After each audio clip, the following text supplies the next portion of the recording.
everyone, this is Peter with another video. Today I'm going to be giving you an update on my dragon fruit seedlings.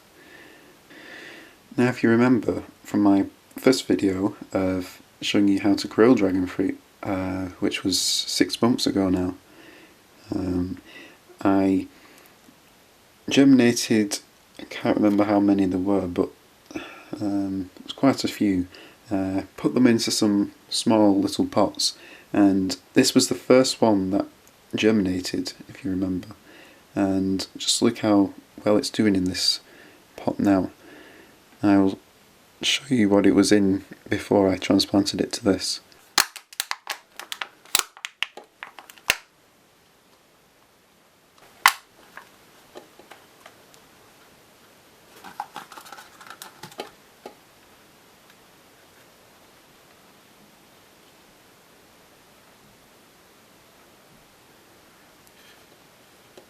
There we go.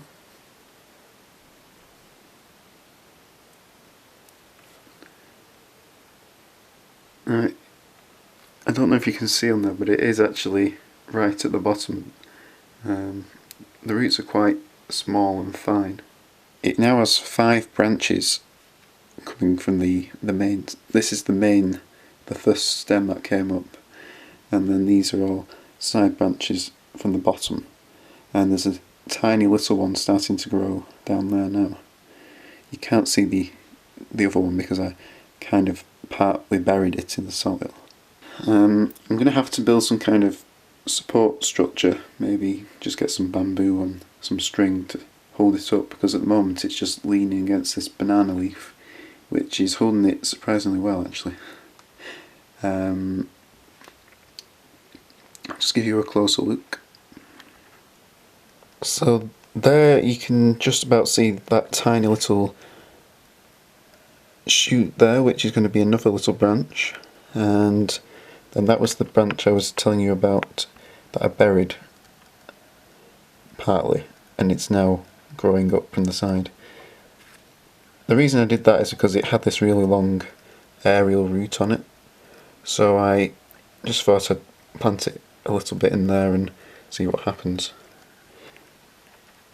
I'm definitely going to have to transplant this again soon because its container isn't too big. As you can see, it needs another bigger pot soon.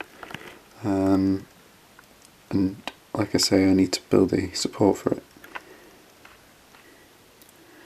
Okay, so in this corner here, you can see all the other dragon fruit that sprouted.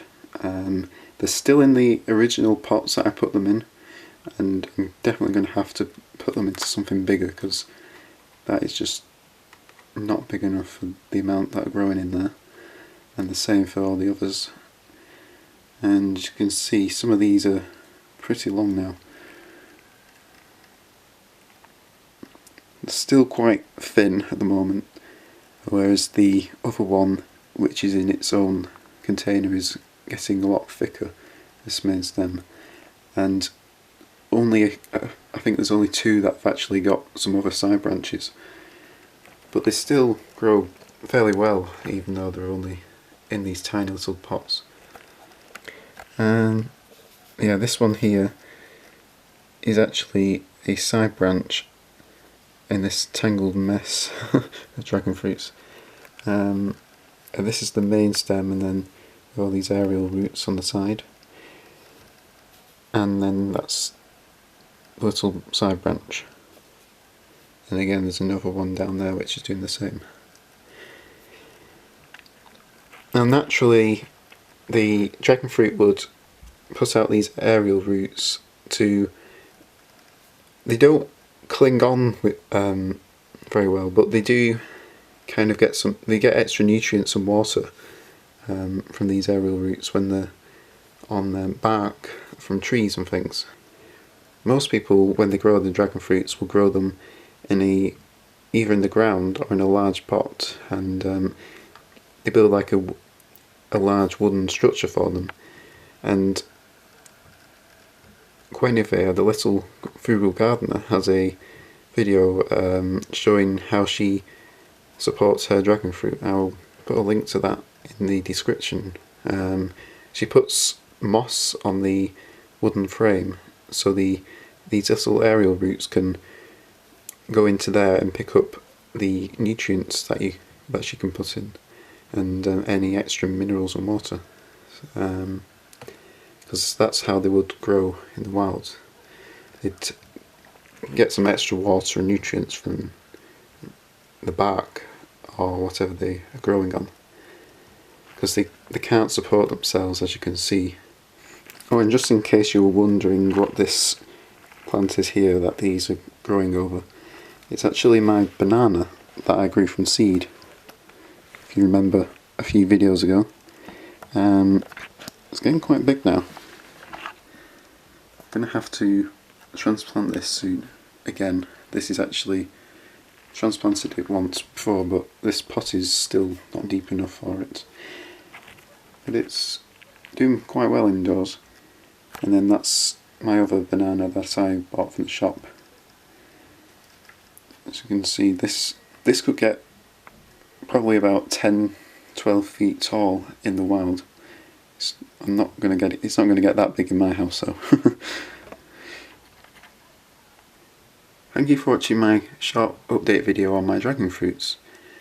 I hope you enjoyed seeing the progress of them, and I hope it's inspired you to give it a go and try and grow some yourself.